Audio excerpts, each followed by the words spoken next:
reject, create. Evening, good afternoon, good morning, wherever you are in the world, and welcome to episode 1 of season 2 of the Rebel, Reject, Create podcast. Really looking forward to this season because the focus I'm going to be driving is much more about the positive change that creativity can bring in the world. So I will be speaking to people about not just how they do what they do, but how they see that working to make our world a better place.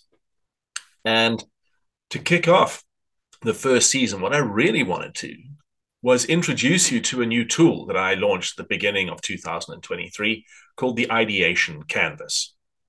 The Canvas is a thinking tool.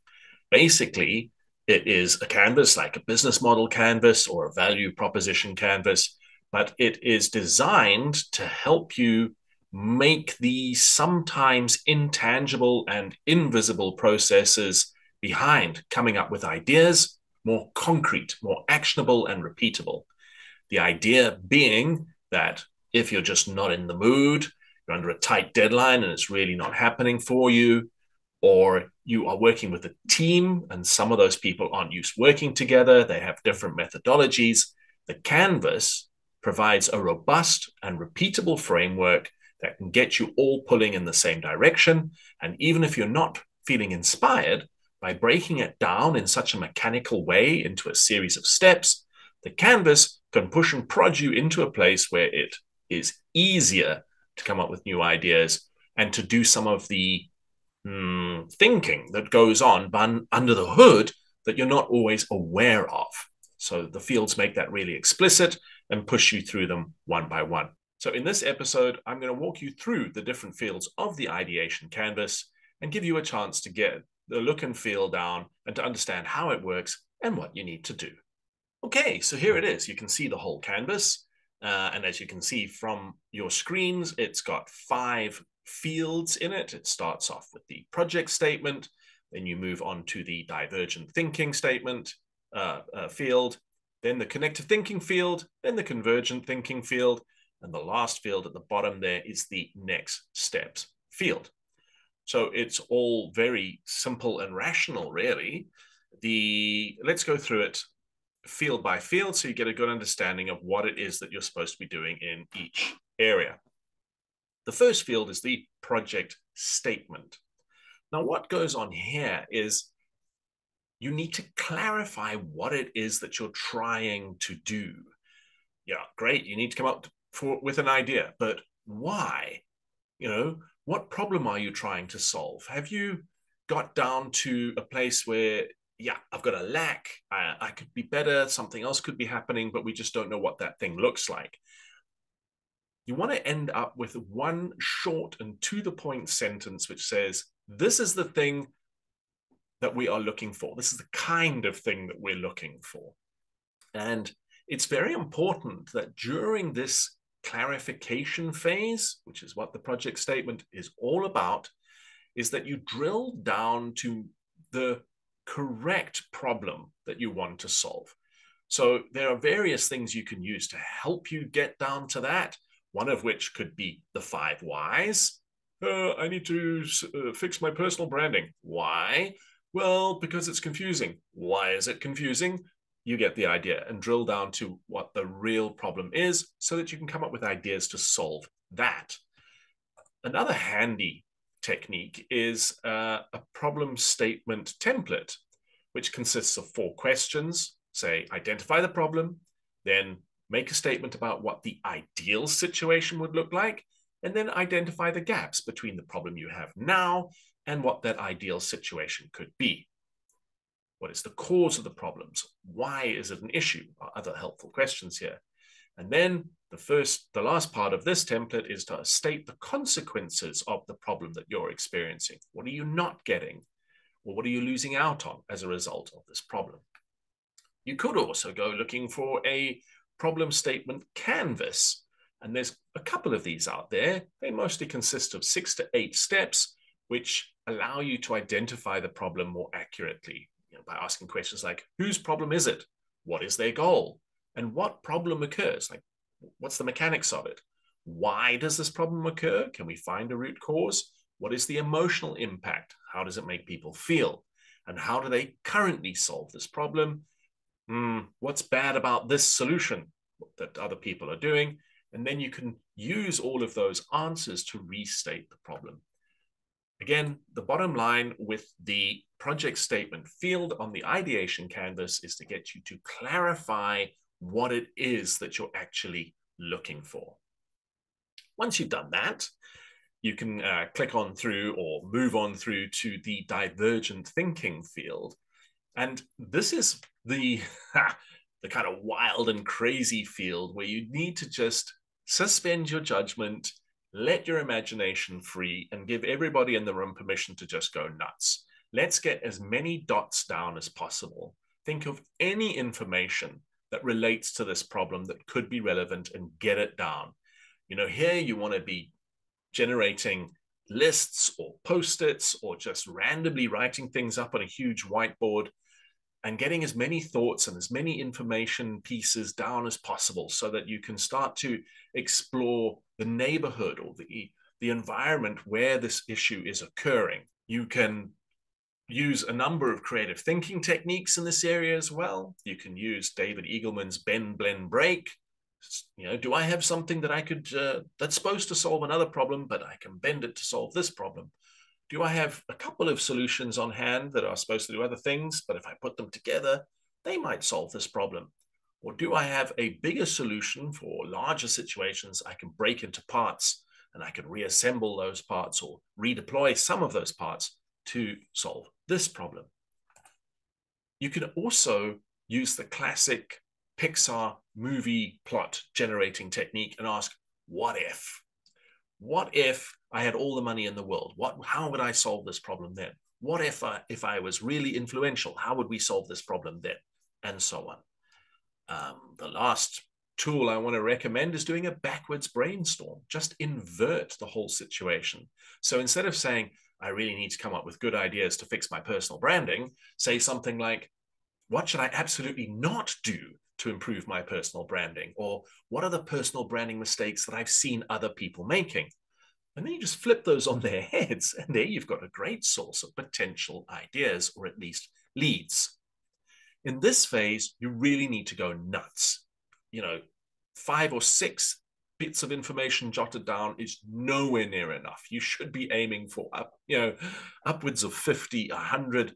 There's no space on the actual Canvas template, even if you print it out as an A1 document, to put everything. So just go mad, put those post-its everywhere. You need to have a lot, because what you're going to do in the next field, which is the connective thinking field, is to go through this huge mass of leads and ideas and half thoughts and things that might or might not be relevant, bends, blends, and breaks.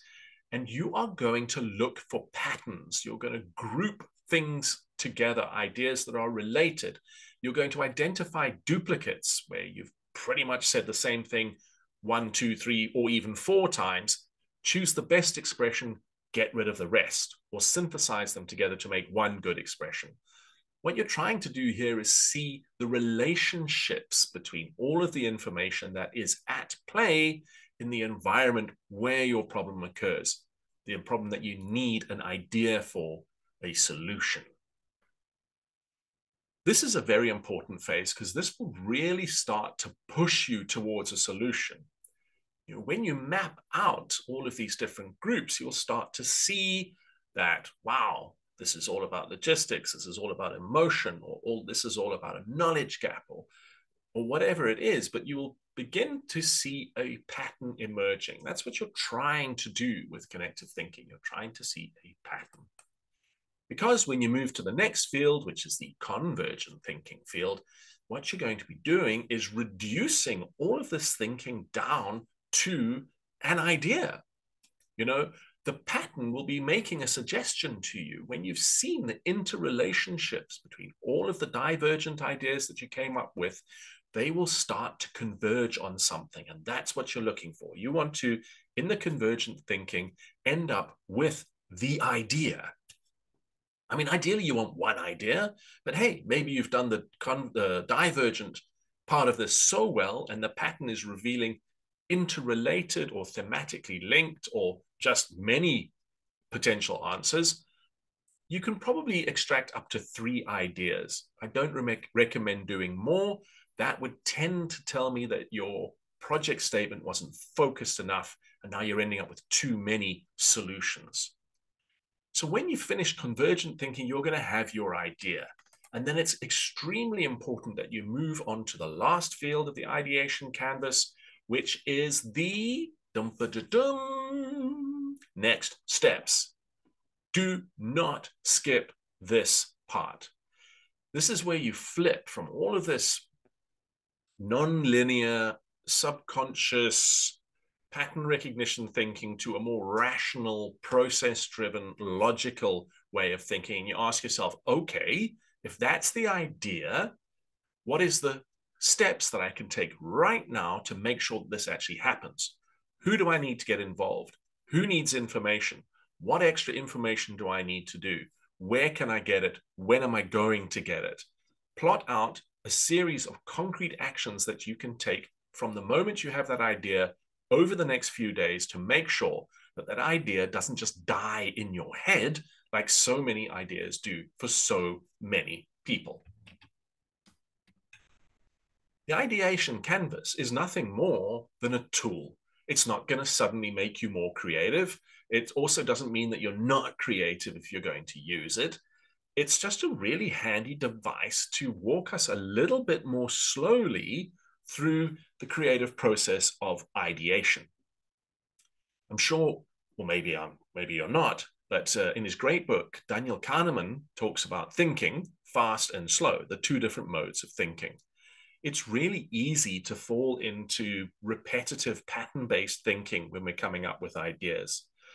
And what happens when we use that very fast pattern-based thinking mode is we end up picking the low-hanging fruit. We end up coming up with ideas that are basically not very exciting, that look a little bit too much like what already exists. What the canvas does is it slows you right down so you can move into the slower thinking mode where your unconscious cognition also comes into play and where the ideas and inputs and information of other people can be taken into account and brought onto the table.